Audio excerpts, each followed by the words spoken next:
My sister Allison invited me to her engagement dinner, but forgot to reserve a seat for me, forcing me to eat at the bar. When the $2,800 bill arrived, she smirked and slid it my way. She didn't know I'd already cut off the family credit card. Before we continue today's story, we have an urgent announcement to make. Due to technical issues, we are pivoting towards another channel. Please subscribe to our new channel, Inherited Revenge. You can find the link in the video description, the pinned comment, and the collaboration tag on this video. Make sure to switch over now so you don't miss out. Thank you for your support. Now back to the story. The room was spinning, a slow, nauseating rotation that had nothing to do with the medication I had just taken and everything to do with the text message glaring up at me from my phone screen. I was lying on the sofa, a cold compress pressed against my forehead, trying to manage the lingering tremors of a stress-induced migraine that had put me out of commission for 3 days. My doctor had been explicitly clear. "Aurora, your cortisol levels are catastrophic. If you don't stop carrying the weight of the world, your body is going to break permanently." I had just started to drift into a painless sleep when the vibration buzzed against my chest. It wasn't a check-in, it wasn't a "how are you feeling?" or "do you need anything?" from the family I had spent the last decade supporting. It was a digital flyer.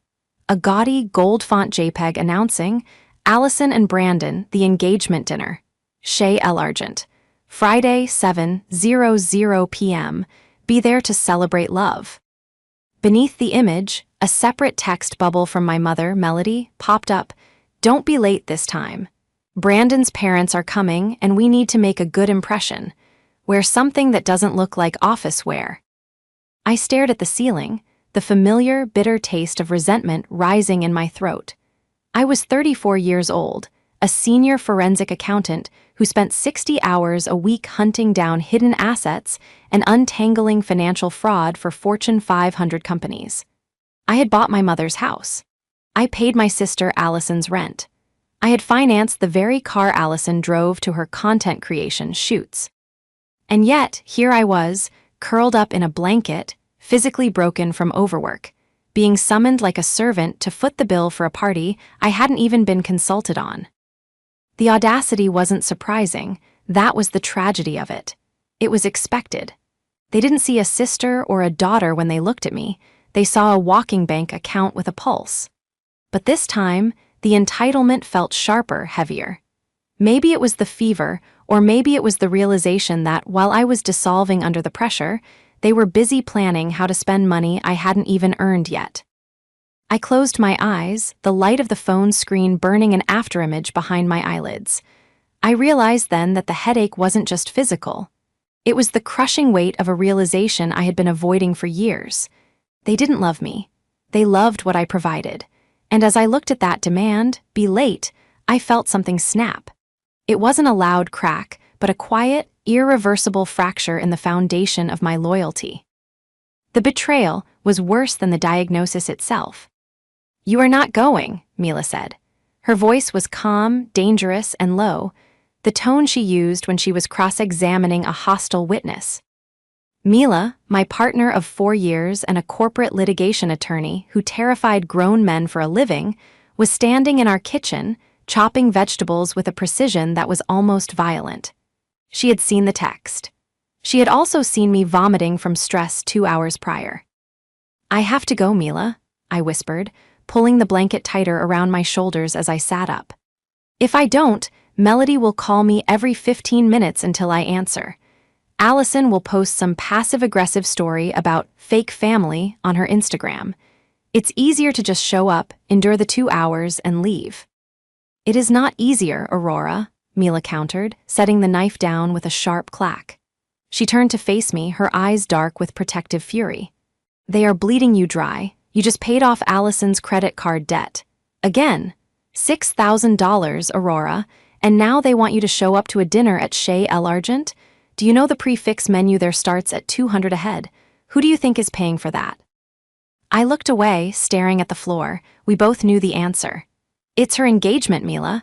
Brandon proposed." "And I'm sure Brandon is chipping in, right?" Mila laughed, a harsh, mirthless sound. The visionary entrepreneur who hasn't generated a profit in 3 years. Please, they are inviting you because they need your black card, not your company. I know, I admitted, my voice trembling. I know that, but she's my sister. Mila softened, walking over to Neil beside the sofa. She took my cold hand in hers. Honey, Why are abusing that title? You are sick. You are literally physically ill from the stress they put on you, and they haven't asked once how you are. I'm going, I said, firming my resolve, though my stomach churned. But I'm not going to be the doormat this time. I need to see it. I need to see them do it in person. I need to look Brandon in the eye and see if he really thinks he can marry into my payroll. Mila studied my face for a long moment, looking for the cracks in my armor. She must have seen something new there, a coldness that hadn't existed before, because she nodded slowly. Fine, she said. We go, but we go on my terms. I'm driving. And if anyone says one word to you about your outfit or your job, we walk. Deal, I agreed. I picked up my phone to reply to Melody. We'll be there. Simple, direct, no promise of payment, no apology for my silence. As I hit send, a thought occurred to me. I had spent the last week restructuring my own finances, moving assets into protected trusts, and separating my accounts from the joint access I had foolishly granted my mother years ago. It was supposed to be for tax purposes, a way to shield my earnings from potential liability in my high-risk field. But as the sent notification appeared on the screen, I realized the timing was serendipitous. Melody and Allison operated on the assumption that the well was infinite and that the bucket was always full. They assumed that because I had always paid, I always would. They moved through life with the confidence of people who had never faced a consequence. But they had forgotten one crucial thing. To understand why this dinner was such a pivotal moment, you have to understand the history. I wasn't just a supportive sister, I was the structural integrity of the family. When our father left 15 years ago, Melody fell apart. I was 19, a sophomore in college on a scholarship. I worked 3 jobs, barista, tutor, and overnight data entry, to keep the lights on in our childhood home while Melody found herself, a process that mostly involved buying healing crystals and refusing to get a job. Allison was 11 then. I became her de facto parent. I bought her school clothes, I paid for her field trips, and eventually, I paid for her degree in media communications that she barely used. I had conditioned them to view me as a resource. It was my fault as much as theirs. I thought if I solved their problems, I would earn their love. I thought if I filled the bank accounts, I would fill the void our father left. But generosity without boundaries doesn't create gratitude. It creates entitlement. Mila and I arrived at Chez L'Argent at 7:05 p.m. The restaurant was the kind of place that smelled like old money and truffle oil, dim lighting, velvet booths, and waiters who judged your shoes before they poured your water. We spotted the table immediately. It was in the center of the room, a long, banquet-style arrangement festooned with white roses and excessive candlelight.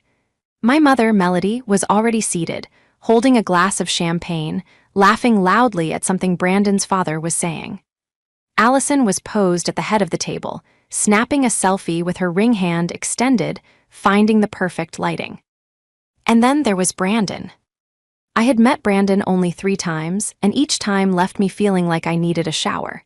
He was 28, handsome in a generic catalog model way, with a smile that never quite reached his eyes. He claimed to be a blockchain consultant and a visionary, but as a forensic accountant, I knew a shell game when I saw one. He spoke in buzzwords, wore knockoff luxury watches, and had a terrifyingly keen interest in my career. "Aurora, you made it," Brandon called out as we approached, not standing up to greet us. He gestured vaguely with a fork. We were worried the corporate grind had swallowed you whole. "Hello, Brandon," I said, keeping my voice neutral. "Melody, Allison." Allison looked up from her phone, her eyes scanning my outfit, a simple black dress with critical disapproval. "Hey, you look tired. Did you not have time to put on concealer?" "I've been sick, Allison," I said, waiting for a flicker of concern. "Oh, well, try to perk up, okay? This is a celebration," she said, flipping her hair. "The photographer is going to be here in 20 minutes. Mila squeezed my hand, her grip tight. "Where are we sitting?" Mila asked, scanning the table. The table was full. Brandon's parents, his brother, Melody, Allison's 2 besties from her sorority days, and a couple of Brandon's business partners occupied every chair. There were place cards at every setting, calligraphy on heavy cardstock. I scanned the names. Brandon, Allison, Melody, Mr. Henderson, Mrs. Henderson. My name wasn't there, neither was Mila's. "Oh," Allison giggled, a sound that grated on my nerves like sandpaper. "Right, so, about that. We kind of hit the capacity for the main tab. The deposit only covered 12 seats, and Brandon really needed his investors here. I figured you wouldn't mind, since you're family. You guys can just grab a spot at the bar or that high top over there." She pointed to a small, isolated table near the kitchen doors, far removed from the celebration. "You invited us," Mila said, her voice dropping an octave, "to an engagement dinner, and you didn't save a seat for your sister." "It's not a big deal, Mila," Brandon interjected, leaning back and draping an arm over Allison's chair. "We're all in the same room. We'll still scream cheers to you guys. Besides," he winked at me, a gesture that made my skin crawl, "we know Aurora prefers to be low-key. She's the silent partner, right? The engine behind the scenes." He grinned, and in that smile I saw the entire dynamic laid bare. He knew exactly who was expected to pay for this dinner. He knew I was the silent partner, the financier. He was banking on my shame, on my desperate need to keep up appearances, to make me swallow this insult and still hand over my credit card at the end of the night. He was testing his power. He wanted to see if he could humiliate me and rob me in the same breath. "Right," I said, a strange calmness settling over me. The nausea was gone, replaced by a cold, crystalline clarity. The silent partner. "Great, grab a drink, put it on the tab." Allison waved her hand dismissively. "We're ordering appetizers in 5. Mila looked ready to flip the table, but I placed a hand on her arm. "It's fine, Mila," I said loud enough for the table to hear. "The bar is perfect." We walked away from the center of the room. As we sat on the high stools, with a view of my family laughing and clinking glasses, I signaled the bartender. "Sparkling water for me and a Pinot Noir for her," I said. Then I leaned in close to the bartender, a serious young man named David. "And David, I need to open a separate tab, just for me and her. Under no circumstances is anything from that table," I pointed to the center banquet, "to be added to my bill. Do you understand?" David looked at the table, then back at my tired eyes. He nodded solemnity. "Understood, ma'am, strictly separate." "Good," I whispered, watching Brandon order the most expensive scotch on the menu. "Let the games begin." From our vantage point at the polished mahogany bar, Mila and I had a direct line of sight to the spectacle unfolding at the center table. It was like watching a car crash in slow motion, except the car was made of seafood towers, and the driver was drinking vintage Dom Perignon on a credit limit that didn't exist. "Look at him," Mila murmured, sipping her Pinot Noir, her eyes narrowed like a hawk spotting a field mouse. "He's ordering for the table without asking anyone what they want. That's a power move. He's trying to show the Hendersons he's the alpha in the room." I watched Brandon wave the sommelier over for the 3rd time in 20 minutes. "Another bottle of the 15, I heard him boom, his voice carrying over the low hum of the restaurant. "And bring the Wagyu sliders for the table. My treat." My treat, the words hit me like a physical blow to the stomach. I pulled my phone out and placed it on the bar.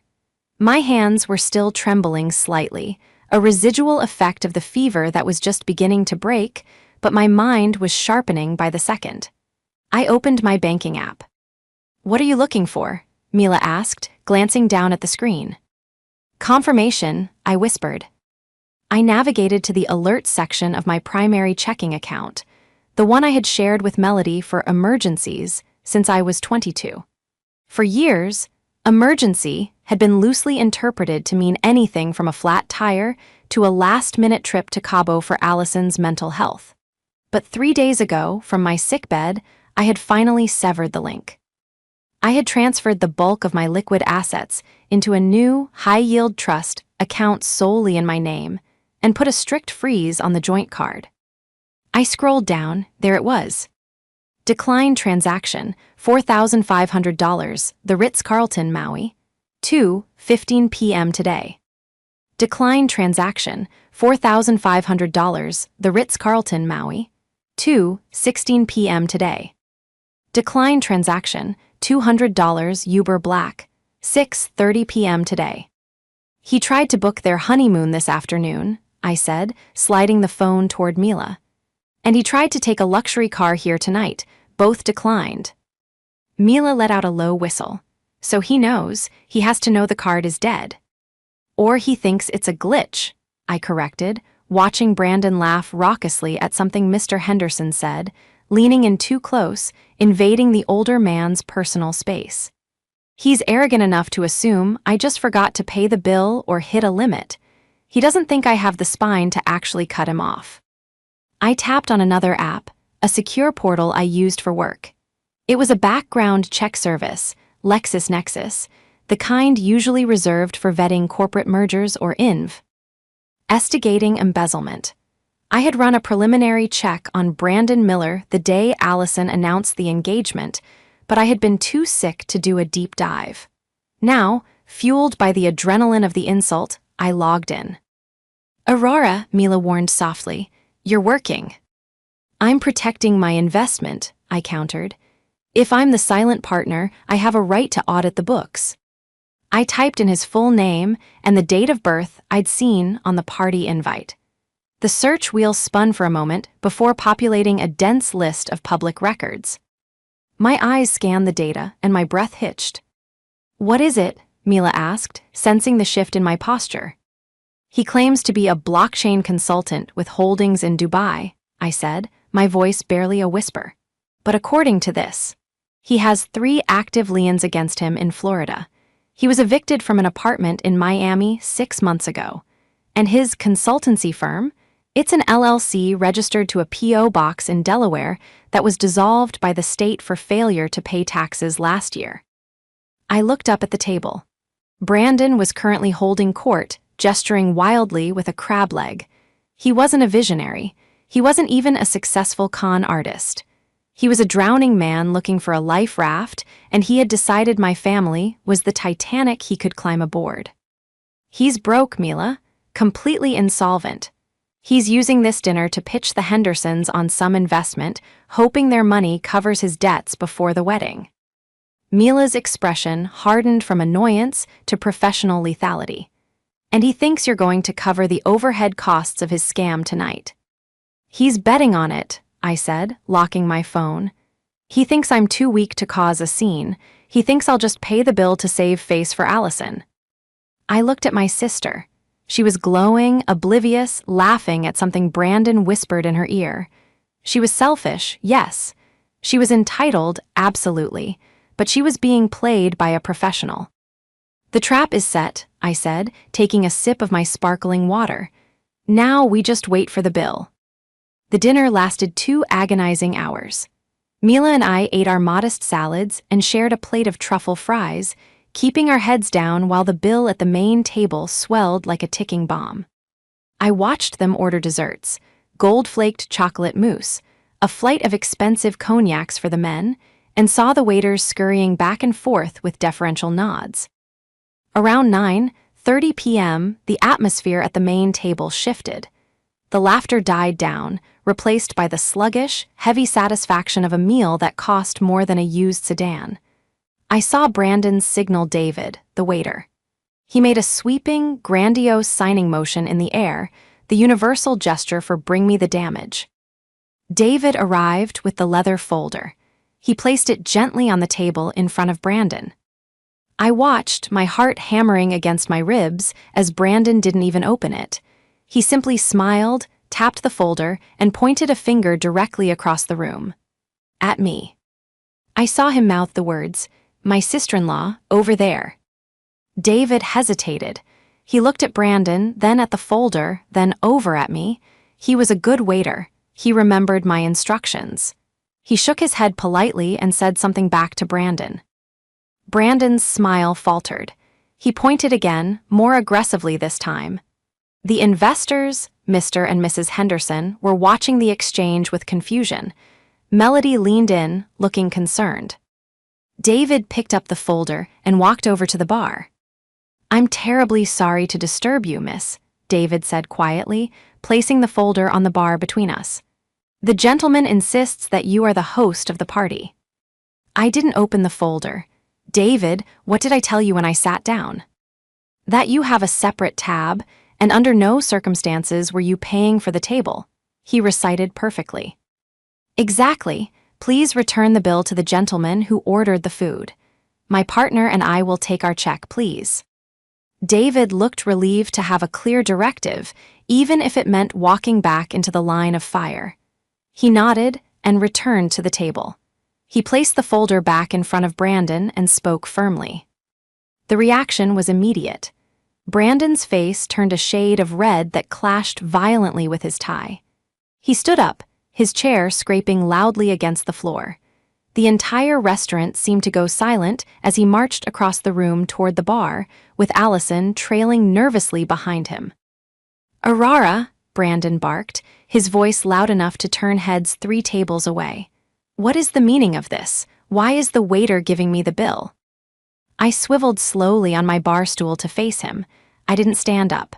"Because you ordered the food, Brandon. Usually, that's how restaurants work." "Don't play games with me," he hissed, leaning in close, the smell of expensive scotch and desperation radiating off him. "You know how this works. You handle the logistics. I handle the networking. We're a team." "We are not a team," I said, my voice steady despite the adrenaline coursing through my veins. "I'm not even a guest. I'm a patron at the bar. I didn't have a seat, remember? Capacity issues." "Oh my God, Aurora, stop being so dramatic," Allison chimed in, her voice shrill. She grabbed Brandon's arm, looking back at the Hendersons, who were now openly staring. "Just give them the card. You're embarrassing us in front of the investors. We'll pay you back later." "Pay me back with what, Allison?" I asked, looking her dead in the eye. "With the money from the joint account, the one I closed 3 days ago." Allison froze. "What?" "You heard me. The credit card is gone. The access is revoked." Brandon laughed, a nervous, jagged sound. He turned to the room, spreading his hands wide. "She's off her meds. Everyone, ignore her. She's been having a mental health episode this week. Very sad. She gets confused about finances." The accusation hung in the air, ugly and sharp. He was weaponizing my exhaustion, my physical illness, painting me as unstable to discredit me. That was the mistake. Mila stood up. She didn't shout. She didn't scream. She simply projected her courtroom voice, crisp and devastatingly clear. "Mr. Miller," she said, stepping between him and me, "I would be very careful about making defamatory statements regarding my client's mental health in a public setting, especially when you have 3 outstanding liens in Florida and a dissolved LLC in Delaware." The color drained from Brandon's face so fast he looked like a ghost. "What did you say?" he whispered. "We aren't on the guest list," Mila said, smiling icily. "We aren't on the bill, and considering your financial history, I'd suggest you find a new way to settle up with Shay L. Argent before they call the police. Fraud of services is a felony, Brandon." The silence that followed Mila's declaration was absolute. The clinking of silverware, the murmur of conversation, even the ambient jazz music seemed to halt. All eyes were on our trio by the bar. "You checked my background," Brandon sputtered, his bravado crumbling into indignation. "You invaded my privacy. That's illegal. I'll sue you." "Public records are not privacy, Brandon," I said, finally standing up. My legs felt stronger now. The headache was gone, replaced by the sharp clarity of justice. And as a forensic accountant, it's literally my job to spot when numbers don't add up. And you, Brandon, are a mathematical impossibility. Melody, who had been watching from the table with growing horror, rushed over. Her heels clicked frantically on the hardwood.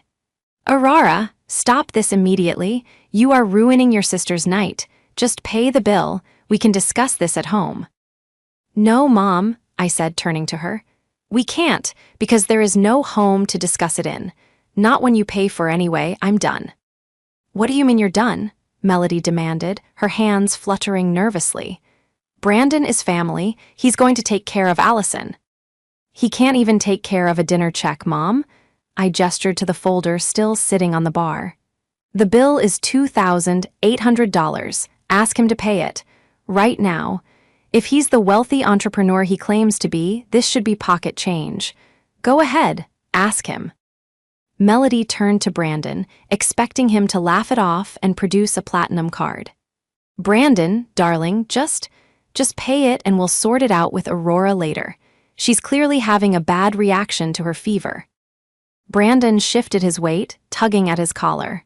Sweat was beading on his forehead. He looked back at the table where the Hendersons were now exchanging dark, whispered looks. He couldn't pay. If he used his card, it would decline. If he admitted he couldn't pay, the Hendersons would walk. He was trapped. My assets are currently tied up in a liquidity pool for the crypto project, Brandon stammered, his voice cracking. It takes 3 business days to clear a transfer. Aurora knows this. She's doing this on purpose to sabotage the deal. A liquidity pool? I repeated, fighting the urge to laugh. Brandon, your Wells Fargo checking account has a balance of $42.16. I checked the routing number you used to try and pay the deposit on the venue, the one that bounced. That's a lie, he shrieked, looking wild-eyed. Is it? I reached into my purse and pulled out a folded piece of paper, a printout of the preliminary report I had run in the car. I didn't hand it to him. I walked past him, past Allison, who stood with her mouth open in shock, and walked straight to the main table. I placed the paper gently in front of Mr. Henderson. Mr. Henderson, I said politely, I believe you're considering investing in Mr. Miller's new venture. Before you sign anything, you might want to ask him why his previous investors in Miami are currently suing him for Ponzi scheme allegations.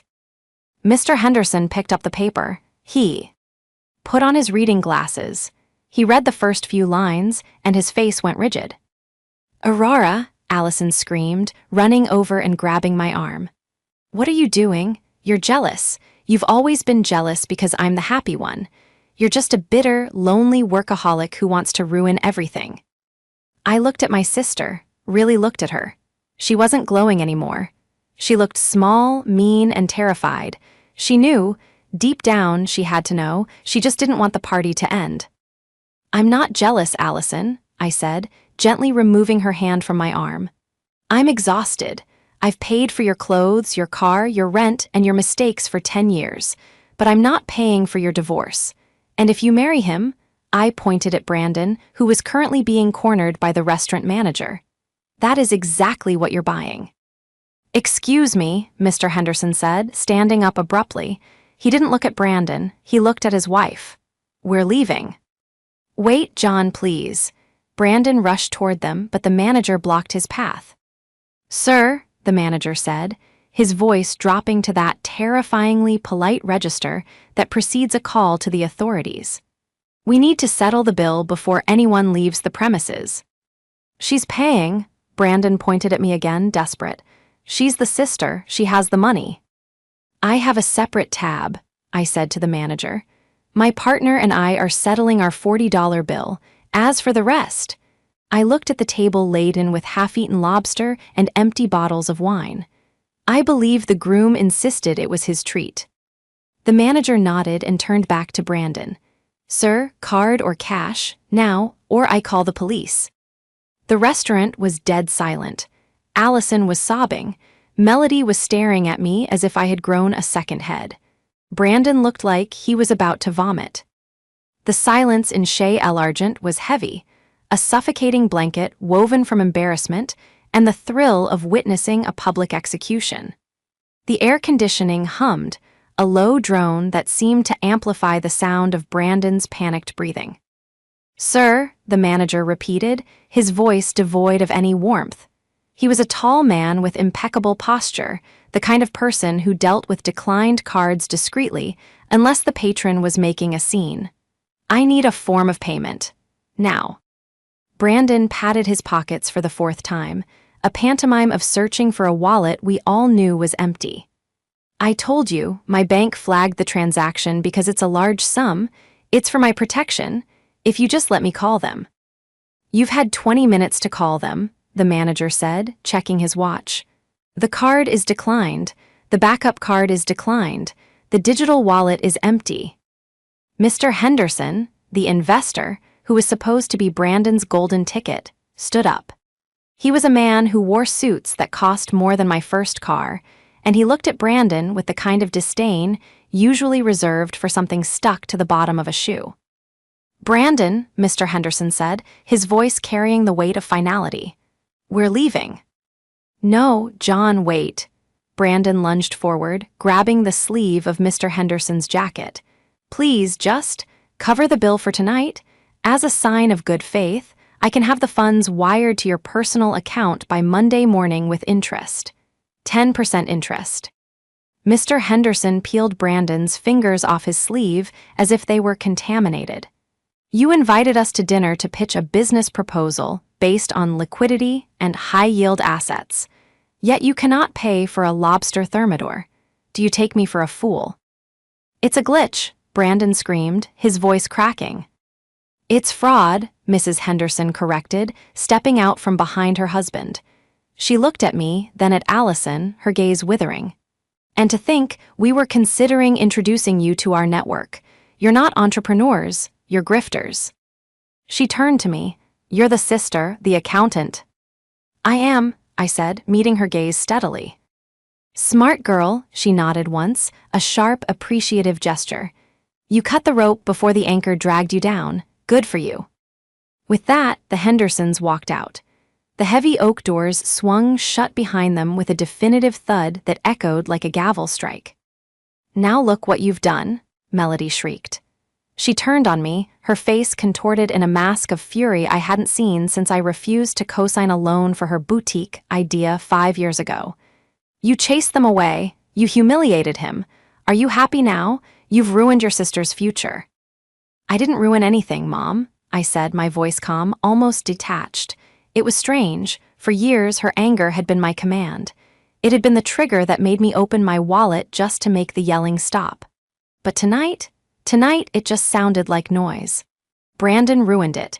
Brandon ordered food he couldn't pay for. Brandon lied to investors. I just refused to be the collateral damage. He's family, Melody shouted, gesturing.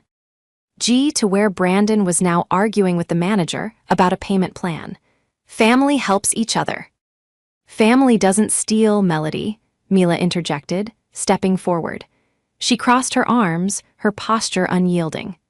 Family doesn't rack up $6,000 in credit card debt in their sister's name and then call her jealous for cutting them off. It wasn't stealing, Allison sobbed from her seat. She had her head in her hands, her mascara running in dark streaks down her face. It was an investment in my brand. I was going to pay you back once the sponsorship deals came in. I looked at my sister, really looked at her. She was 30 years old, yet she sat there like a petulant teenager, genuinely believing that her delusions of fame were a valid currency. With what money, Allison? I asked softly, walking over to her table. The other diners were watching openly now, phones out, recording the drama. I didn't care. You don't have a job, you don't have savings, you have me. You've always had me. And because of that, you've never had to grow up. I hate you, she whispered, looking up at me with wet, red-rimmed eyes. I hate you for this. I know, I said, and for the first time, the words didn't hurt. You hate me because I stopped enabling you. That's not love, Allison, that's addiction. Ma'am, the manager interrupted, stepping between us. He looked at Brandon, who was now sweating profusely and tapping frantically on his phone. I'm calling the police. This is theft of services. No, Brandon gasped. No police, look, I have a watch, it's a Rolex. Take it as collateral. He fumbled with the clasp of the gold watch on his wrist, nearly dropping it in the clam chowder. He shoved it toward the manager. The manager took it, examined it for less than 2 seconds, and handed it back with a sneer. "This is a knockoff, sir. The second hand is ticking, not sweeping. It's worth maybe $50 on Canal Street." A collective gasp went through the room. I saw Allison's head snap up. "What?" she breathed. It's a custom movement," Brandon stammered, his face turning a sickly shade of gray. "Let me see the ring," Allison said. Her voice was quiet, trembling. "Not now, babe," Brandon said, backing away. "The guy doesn't know watches, he's just a manager." "Let me see the ring, Brandon," Allison screamed, standing up and grabbing his hand. She yanked the engagement ring off her finger, the massive, sparkling stone she had been flashing all over Instagram for 3 weeks. She held it up to the candlelight. Then, she did something I didn't expect. She took the heavy steak knife from the table and scratched the surface of the diamond. It left a deep, white gouge. Real diamonds don't scratch. Glass does. Cubic zirconia does. Allison stared at the scratched stone. The silence that stretched between them was louder than the screaming had been. "You said it was 3 carats, she whispered. "You said it was insured for $20,000. I was going to replace it," Brandon pleaded, holding his hands up. "Once the crypto took off, it was a placeholder, Allie. You know how it is." "A placeholder?" Allison threw the ring at him. It bounced off his chest and clattered onto the floor. "You're a fraud. You're a broke, lying fraud." "And you," she turned to Melody, "you told me he was a catch. You told me he had potential." "He did," Melody cried, looking between her 2 daughters, realizing her retirement plan was imploding. "He dressed so well." At that moment, the blue and red lights flashed against the front window of the restaurant. 2 uniformed officers walked in, their radios crackling. "Who's the manager?" one officer asked. "Right here," the manager said, pointing a finger at Brandon. "This gentleman has consumed $2,800 worth of food and drink and has no means to pay." "Sir, step outside, please," the officer said, reaching for Brandon's arm. "Wait, my fiancé can pay," Brandon yelled, pointing at Allison. "She has money, her sister has money." Allison stood there, the scratched glass ring on the floor, the fake watch on the table, and the wreckage of her engagement dinner surrounding her. She looked at Brandon as the officer cuffed him. "I don't have a fiancé," Allison said, her voice hollow. As they dragged Brandon out, shouting about his rights and his consultancy firm, the restaurant erupted into low murmurs. The manager turned to the table. "The bill still stands. Someone has to pay it." Melody looked at me. It was a desperate, pleading look. "Aurora, please, we can't go to jail just this once. I promise I'll pay you back. I'll sell the car. I'll do anything." I looked at the bill, then I looked at Mila. Mila nodded, handing me my purse. I pulled out a $20 bill and a 10. I placed them on the bar. "This covers my sparkling water, Mila's wine, and a 30% tip for David, who was Excel." "NT," I said to the manager. "And the rest?" the manager asked, looking at Melody and Allison. "My mother has a 401k, I said calmly. "It's not much, but I believe it has a debit card attached to it. It should cover the damage." "Aurora, no, that's for my retirement," Melody gasped. "Then I guess you better start enjoying the seafood," I said, "because you just bought it." I took Mila's hand. "We're leaving. I have work in the morning."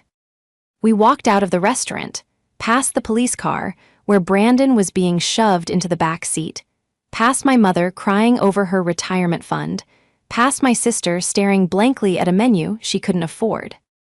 The night air outside was cold, crisp, and tasted sweeter than any wine I had ever drunk. The fallout was spectacular, in the way a controlled demolition is spectacular. It was messy, loud, and dusty, but when it settled, the dangerous structure was gone. Brandon was charged with theft of services and fraud. It turned out Shay L. Argent wasn't his only victim. Once his name hit the police blotter, 3 other luxury venues in the city came forward with unpaid bills. He pleaded guilty to avoid a lengthy trial and was currently serving 6 months in county, followed by 3 years of probation. The blockchain consultancy dissolved faster than his courage had that night.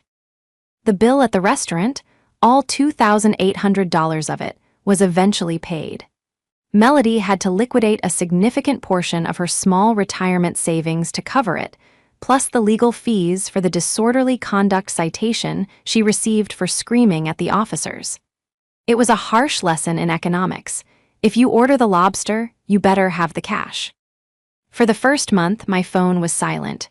No texts, no calls, no guilt-tripping voicemails. It was the silence of a bridge that had been burned so thoroughly there wasn't even ash left to cross. I used that silence to heal. My migraines disappeared. My cortisol levels dropped. I started sleeping through the night. I put the money I would have spent on Allison's rent into a vacation fund for Mila and me. It was 3 months later when the first contact came. I was sitting in my office, reviewing a forensic audit for a tech merger, when my personal phone buzzed. It was a text from Allison. I hesitated before opening it. My thumb hovered over the screen, the old reflex of anxiety twitching in my chest. What did she want? Money? A ride? To scream at me again? Mila, who was reading on the couch opposite my desk, looked up. Is it them? Allison, I said. You don't have to read it, Mila reminded me. I know. I opened it. Hey, I got a job. It's just reception at a dental office, but it pays hourly. I moved back in with Mom. We're splitting the bills. It sucks. I miss the apartment. But I saw the ring report. The police gave it back with his stuff. It was glass, Aurora. It was literal glass. 3 dots danced on the screen. I'm sorry, about the dinner, about everything. I don't expect you to fix this. I just wanted you to know I'm working. I stared at the message. It wasn't a perfect apology. It was still centered on her feelings, her loss. But the key sentence was there, I don't expect you to fix this. For the first time in her life, Allison was solving her own problem. She was working a job she likely hated to pay bills she had helped create. It was the first step of a marathon she would have to run alone. I typed back, I'm glad you found a job, Allison. Good luck. I didn't offer to help. I didn't offer to top up her account. I didn't invite her to dinner. I just acknowledged her reality and let her live in it. That evening, Mila and I went out for dinner. We didn't go to a 5-star seafood palace. We went to a small, quiet Italian place we loved, where the pasta was homemade and the wine was cheap but good. When the bill came, there was no anxiety. There was no looking around for someone else to pick it up. There was no dread of a declined card. I picked up the check. Mila smiled at me, raising her glass. To the silent partner, she teased gently. I shook my head, signing my name with a flourish. No, to the majority shareholder. I had reclaimed my assets. I had reclaimed my family dynamic, but most importantly, I had reclaimed myself. The cost of that engagement dinner had been $2,800 for them, but for me, the price of admission to my new life was absolutely free.